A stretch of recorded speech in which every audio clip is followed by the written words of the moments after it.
अब दोस्तों episode number 4 में हम देखते हैं कि पप्पू बिचौलिया सुरीली के बाप के पास सुरीली के लिए फिर से एक नया रिश्ता लेकर आता है, लेकिन इस बार ये इसके बाप से अपना कमीशन एडवांस में ले लेता है, क्योंकि पिछली बार जब पप्पू बिचौलिया सुरीली के लिए एक रिश्ता लेकर आया था तो इसके बाप ने उधार बोलकर अभी तक पुराना हिसाब चुकता नहीं किया। अब पप्पू इसके बाप को बताता है कि इस बार मैं तुम्हारी बेटी के लिए एक ऐसा दमदार और परफेक्ट रिश्ता लेकर आया हूं। मुझको लगता है कि उस लड़के को भगवान ने तुम्हारी बेटी के लिए बनाया है। इस बात को सुनते दोस्तों राजन खुश हो जाता है और पप्पू से पूछता है कि ऐसा पप्पू उसमें क्या खासियत है जो उस लड़के को ऊपर वाले ने मेरी बेटी के लिए बनाया है। तो ये बताता है उसके अंदर दो खासियतें हैं। एक जो मेन खासियत है वो तो मैं तुमको बाद में बताऊंगा, लेकिन एक खासियत मैं तुमको अभी बता देता हूं, क्योंकि दोनों के सुर आपस में मिलते हैं। तुम्हारी बेटी का नाम भी सुरीली है और उसका नाम भी सुरसागर है। उसके बाद दोस्तों इसका बाप इसको बोलता है ठीक है पप्पू भाई, अब तुम जल्दी से लड़के वालों को लड़की को देखने के लिए घर पर बुला लो।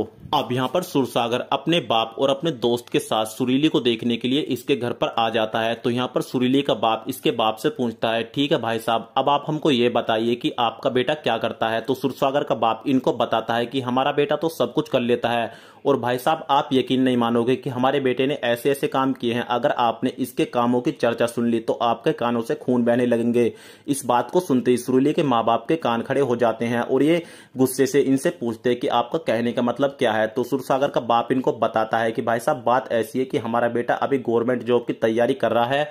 उसके बाद ये इससे पूछते हैं कि ठीक है अब आप हमको ये बताइए कि इसकी सरकारी नौकरी कब तक लग जाएगी। तो ये बताता है कि जैसे इसकी शादी होगी तो उसके बाद इसकी तुरंत सरकारी नौकरी लग जाएगी। उसके बाद दोस्तों सुरीली के माँ बाप खुश हो जाते हैं और कहते हैं फिर तो इससे बढ़िया कोई बात ही नहीं है, बस अब आप जल्दी से शादी की तैयारी कर लीजिए। अब सुरसागर सुरीली से अकेले में 5 मिनट बात करना चाहता है। तो यहाँ पर सुरीली इसको अपने कमरे में लेकर आती है और इसके सामने शराब और बीड़ी पीना शुरू कर देती है। सुरीली को लगता है कि इसकी इन गंदी आदतों की वजह से ये इससे शादी करने के लिए मना कर देगा, लेकिन सुरसागर भी इसको साफ बोल देता है इसके अलावा चाहे तुम्हारे अंदर 100 गंदी आदतें और भी हों, लेकिन अब तो मैं शादी तुमसे ही करूंगा। और जैसे सुरीली को इस बारे में पता चलता है कि इसकी तरह आज तक इसने भी किसी के साथ सुहागरात नहीं बनाई, दोस्तों ये शादी करने के लिए खुश हो जाती है और ये दोनों एक दूसरे के साथ शादी करने का पक्का डिसीजन ले लेते हैं। और उसके बाद दोस्तों सुरसागर अपने शादी के कार्ड बांटना शुरू कर देता है और कहानी का एपिसोड नंबर 4 भी यहीं पर समाप्त हो जाता है।